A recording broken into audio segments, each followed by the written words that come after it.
Hello, my name is Chuck Gardner. I am a 73-year-old recreational golfer. But in 2007, when I retired from the Foreign Service, I went to work for a golf course where I was able to play every day for the next 12 years and work on my golf game. And eventually, with hard work, reading a lot of books and practice, I got down to where I actually shot a par round on the par 35 9-hole course. Now what I did is I reinvented my swing using Hogan's 5 lessons and an old 7-iron I found in a thrift shop. And I followed his book step by step to see if what he suggested actually worked. And much to my surprise, it did, and I learned a lot about the biomechanics and the physics of the golf course, or the golf swing in the process. Now, one of the more brilliant things that Hogan did in the middle of his book, 5 Lessons, was suggest a drill where you start out and don't try to swing the club any more than from this extension in the takeaway to this extension in the finish, with the goal of staying in balance and then hitting the balls consistently to the same spot out in the practice range. Starting out, you really don't pay much attention to where you are. You just try to group the balls in the same 10-foot circle and then try to adjust the aim by changing the variables. What I learned in the process about his swing was that the key to his acceleration in the golf swing and staying in balance was an action similar to a karate punch with the trail hand. Now, for years, following the Nicklaus model and golf instructions, what I've been told, my swing had been more like a handball tennis racket action of sweeping my hand at the swing. And I realized that this was the same action that I had used chopping wood and hammering nails. And the reason it's effective is because this action here accelerates the hand much faster than just trying to sweep it towards the target. So that changed my basic concept of how the golf swing should work. And what has it evolved into is sort of a variation on Hogan's swing with a more modern movement of the lower body where I'm rotating around center rather than his hip shift method and shifting his lower body. But my upper body action is very much like Hogan, which I described as a 2-stage rocket. And I'll explain to you how I set up. The first and most important thing is never ever grip the club on the ground, which I had been doing until I started with Hogan. You need to feel the weight of the club, and it's important to grip the club in the air like this. And Hogan suggested putting 3 fingers on here and being able to hold the club and waggle it with just your lead hand. Then the critical thing I discovered is that something Tom Watson suggested about keeping this crease here, keeping your thumb close to your index finger. Tom Watson used to suggest practicing holding a penny between your thumb and your index finger and getting this on the side of the grip. Now, the second most critical thing about the grip is that, and what Varden discovered, he copied it from a Scottish amateur named Johnny Laidley, was that this pad on the trail hand acts like the pin that goes through the hole in the hinge, with this being the hole in the hinge. If you have your hands down here, the hinge doesn't work correctly. If you have your hands underneath, the hinge doesn't work correctly. If you have the pad directly over this V, which requires very light pressure on your hands, and putting your pointer finger, your index finger, down the side of the shaft, this then becomes a very efficient hinge, and what that allows that to do is turn your arms over symmetrically. And I found that that is a key factor in having a well-balanced swing. So you start out holding the club in the air, putting it down here. Now the next thing I do is I learned to do this from a book by Steve Bond called Simply Golf Back to Basics. And his mantra was set up as impact. And what he suggested to do is at address, to figure out where you need to put the club, is you need to come back here and get your hips turned open and your body with side bend, your head down looking at the ball. This is where you want to be at impact. Now, look what happens if you bring the club up. The club face is closed 45 degrees. Why is that? Well, by the time you get to impact, here your hips are parallel to the target, but by the time you get to impact, they're open 45 degrees. Your shoulders are still fairly square, but the hip action is changing the orientation of the entire club 45 degrees. So being intuitive, I realized, well, hey, if I wanted to get down to here at impact, and I'm here when I bring it up, I should start with my club face closed when I grip it up in the air, come back down here, check the alignment, and come back, and I'm always going to be back to square. I don't even have to think about it. It's reflexive. As long as I reconnect this with this, get this connected, have this connected, I have a solid triangle.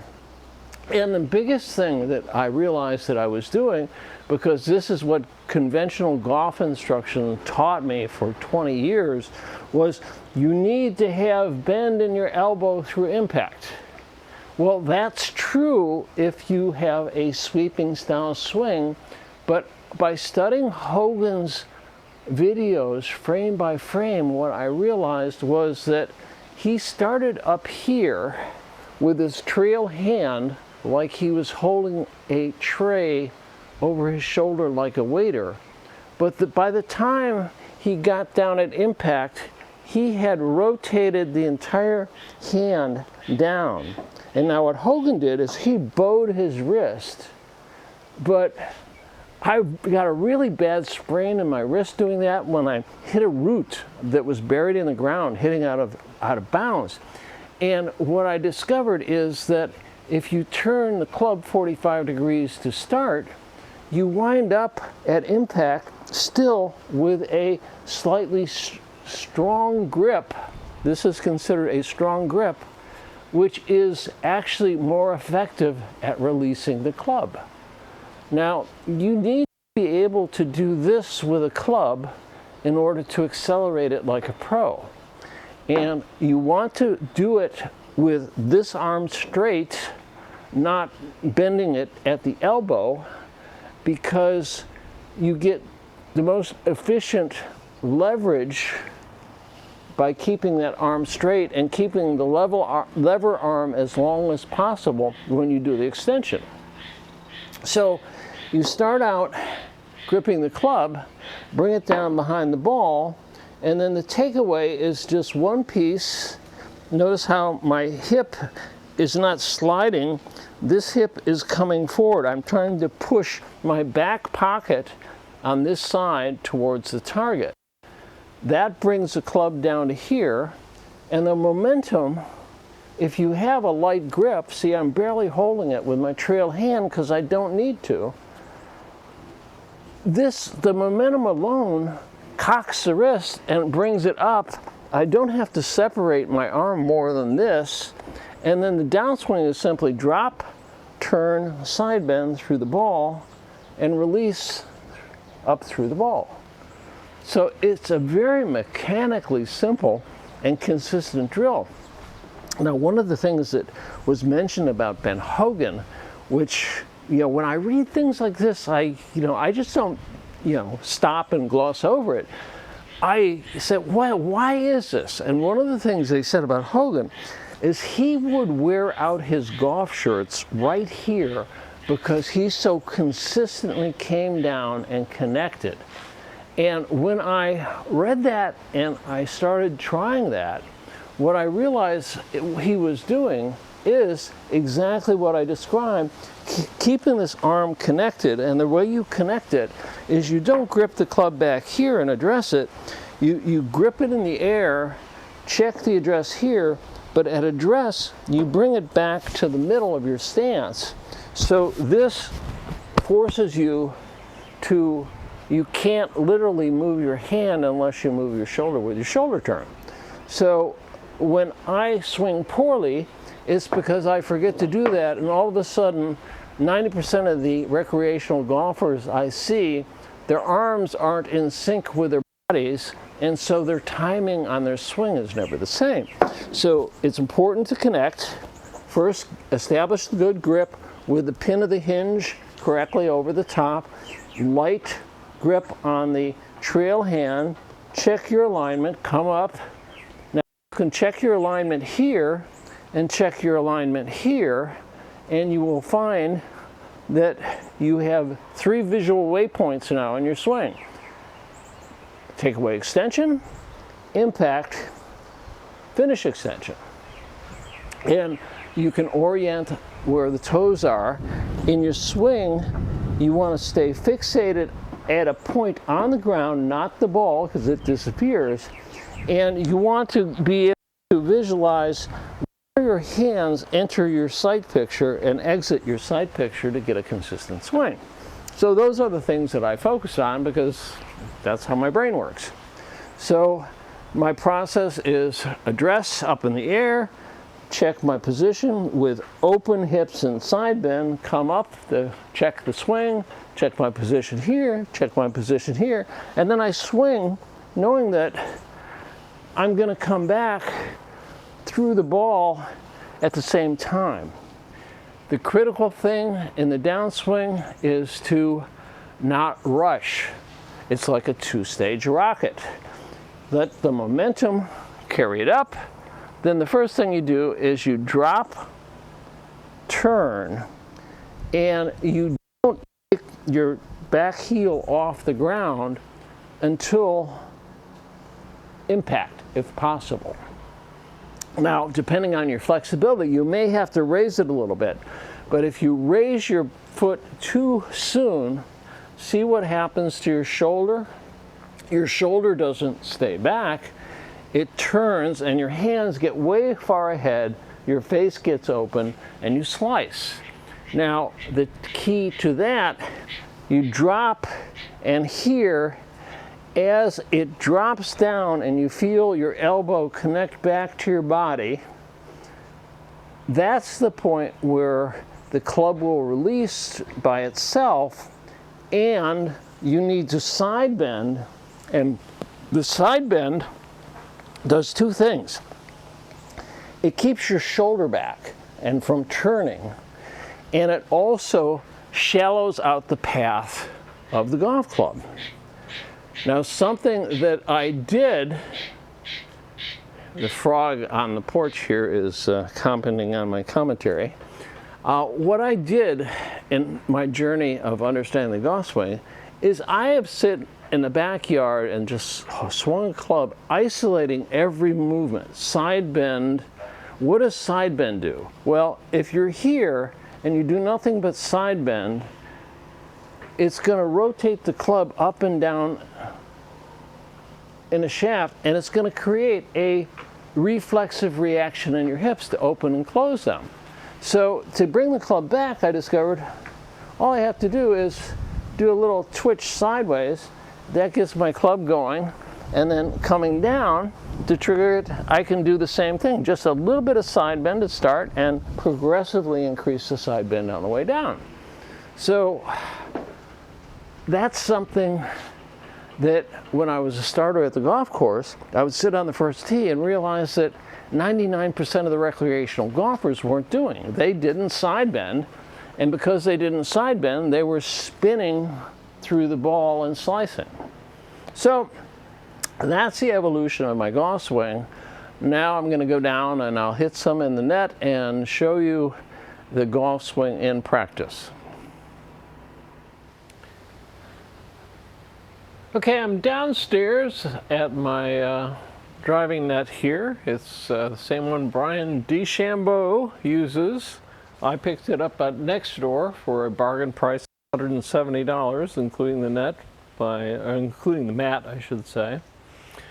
So I wanted to demonstrate my actual swing in real time. I don't have a really ideal setup in terms of camera work, so I've got one camera behind and then the other facing me here. And again, my setup routine is fairly simple. Put a ball down. Now, I use the alignment method that I picked up from a Ben Doyle video, and Count Yogi did the same thing, which is you line up your back foot with the ball, because when you set your hands down like this, bring your elbow down here 90 degrees, connect your arm, bring it here, then come back down to impact. See how far ahead you are. But basically everything starts lined up, the back foot with the ball. Put your feet together, then you step back, and then you're in line with the ball. So I'll line up like this, grip the club, bring it down, check my alignment here, take a step back, line up, and basically I'm ready to hit the ball. It's really that quick. A lot of times I comment and try to explain this procedure in writing on YouTube videos, and people say, oh my God, it takes you 16 years to hit the ball. It's really not, because this is so reflexive for me already.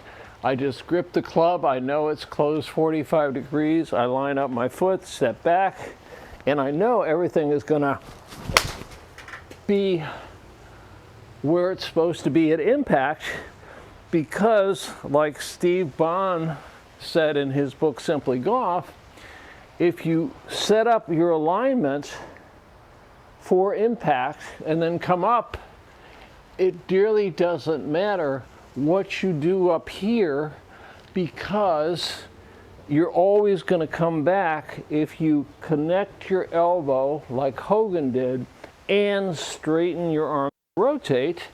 It becomes a very consistent mechanical swing where you just don't have to think about it, because all of the thinking is done in advance when you have practiced this slowly.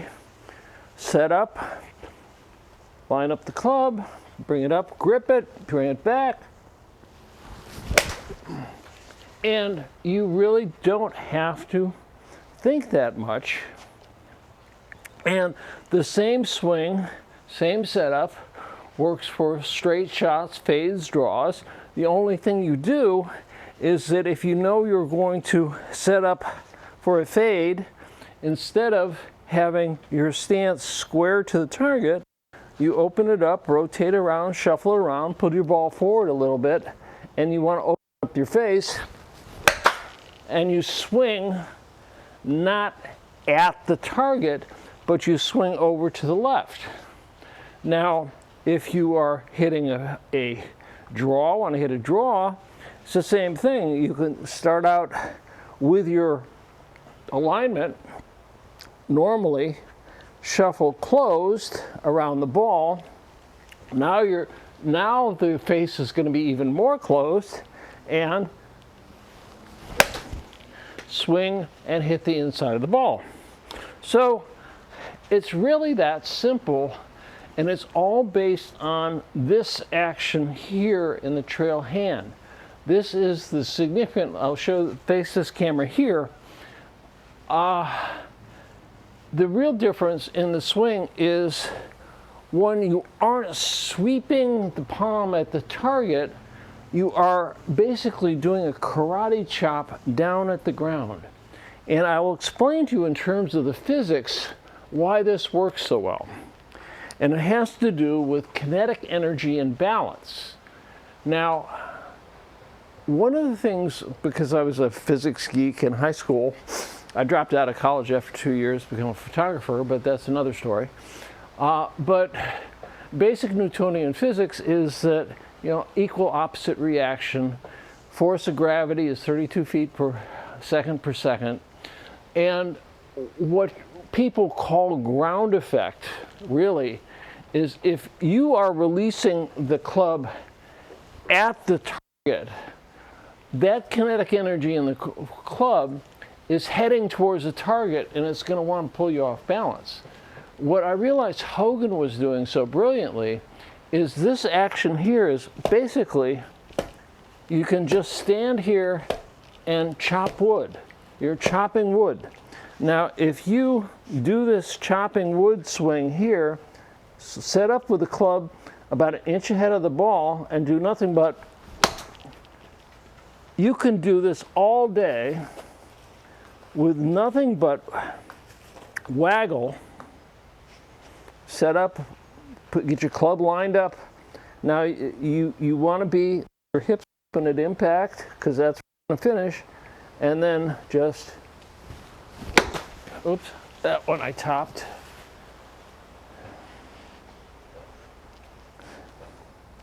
But just nothing more than waggle, and you can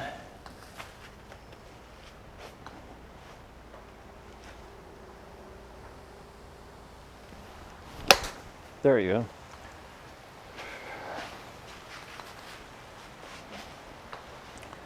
So all I'm really trying to do here is accelerate the club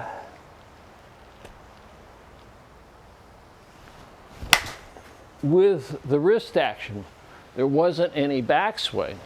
And now what this is doing in terms of the kinetic energy is this karate punch is like the guy who's trying to break the bricks or the stack of wood with a punch like this. Where is the force going? The force isn't going at the target, throwing you off balance. It's basically pushing my body down into the ground. What they call about ground force is really dropping your body mass with gravity, and you're accelerating your whole body mass down into the ball. Now, the thing to understand about, let me go back to the other camera now. The thing you have to understand about the golf swing, people on the golf videos, they talk about swing speed and smash factor. I think in terms of kinetic energy. Kinetic energy, kinetic is movement. The way you get kinetic energy is you take a mass in the club head, your arm, your body, and you move it. And the thing that's counterintuitive about kinetic energy in a golf swing is that it's exponential with velocity. If you double the speed of the club head, the kinetic energy goes up by a factor of 4. If you triple it, it goes up by a factor of 9. So, where do you want the kinetic energy to go? Now, conventional wisdom is you swing it to target. Well, yeah, that's the goal for the ball, but this thing here, this face of the club that's angled, its job is to translate the vector of the kinetic energy. So, what you need to do to stay in balance on the golf swing is this karate chop down at the ground with your trail arm, boom, delivering, boom. You just want to hammer that club into the ground because it's going to swing up by itself because it's connected to this pivot point here. So what you need to do is trust that this club face is going to translate the vector of that kinetic energy from 45 degrees down into the ground to whatever the face angle of the club is. And that was the big conceptual breakthrough for me in terms of the physics in the golf swing when I adopted this karate action trail arm that I learned from Hogan.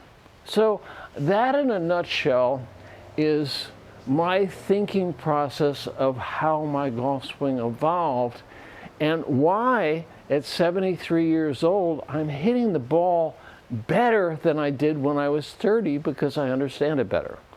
So I hope you have the patience to watch this, maybe watch it once or twice so you absorb it all, but hopefully it will help you understand conceptually a different way of swing than perhaps you have, and it will work for you too.